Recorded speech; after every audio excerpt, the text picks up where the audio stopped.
ठाण्याचे भाजप आमदार संजय केळकर यांनी आज ठाणे स्थानक आणि ठाणे स्थानकाबाहेरच्या परिसराची पाहणी केली।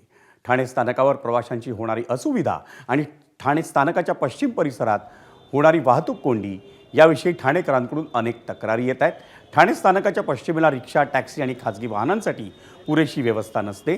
या परिसरात रिक्षा चालक मुजोरी करतात, पण त्यांना रोखण्यासाठी वाहतूक पोलीस आणि आरटीओचे कर्मचारी तिथे नसतात। सॅटिस प्रकल्प उभारूनही ठाणेकरांना दिलासा मिळालेला नाही। त्यामुळेच भाजप आमदार संजय केळकर यांनी आज स्थानिक नगरसेवकांसोबत पाहणी दौरा केला आणि या दौऱ्यात त्यांनी वाहतूक पोलीस अधिकाऱ्यांसोबत वाहतूक व्यवस्था सुधारण्यासाठी चर्चाही केली। पाहूयात आमचा प्रतिनिधी अक्षय भाटकरनं आमदार संजय केळकर यांच्याशी केलेली बातचीत। सर, आज पाहणी केलेली आहात तुम्ही, काय नेमकं निष्कर्ष निघालाय? कारण की ठाणे स्टेशनच्या समोरची वाहतूक कोंडीची समस्या नवी नाही आहे, फार जुनी आहे। त्यासाठी सॅटिस प्रकल्प देखील उभारला, अजूनही वाहतूक कोंडी अशीच आहे।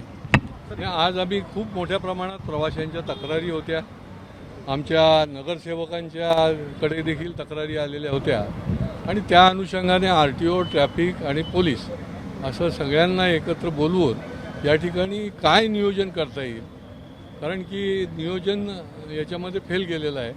मोठ्या प्रमाणात उद्धट रिक्षा चालक जे आहेत हे कमी आहेत, परंतु ते इतका उच्छाद करतात, त्यांचा बंदोबस्त करण्याची जबाबदारी जी आहे ती आपली घेतली पाहिजे, कारण प्रवाशांना त्याचा त्रास होतो। 10 लाख कम्युटर्स रोज या रेल्वे स्टेशनला प्रवास करतात आणि त्यांचा हा प्रवास सुखकर होण्याच्या दृष्टीने आता पुढच्या काळामध्ये काही सजेशन्स पण आहेत, तर एका मीटिंगच्या माध्यमातून त्याचे निर्णय करू आणि ज्या लेन्स आहेत त्या खाजगी गाड्या, रिक्षा, टॅक्सी, प्रवासी हे काय त्याच्यामध्ये काय करता येईल या ठिकाणी पोलीस चौकीची देखील मागणी आहे। या ठिकाणी गर्दुल्ले देखील रात्री मोठ्या प्रमाणामध्ये या ठिकाणी बसतात, तर त्या सगळ्या याचा सारासार विचार करू। कॅमेरामन विलेश अक्षय भाटकर, एबीपी माझा, ठाणे।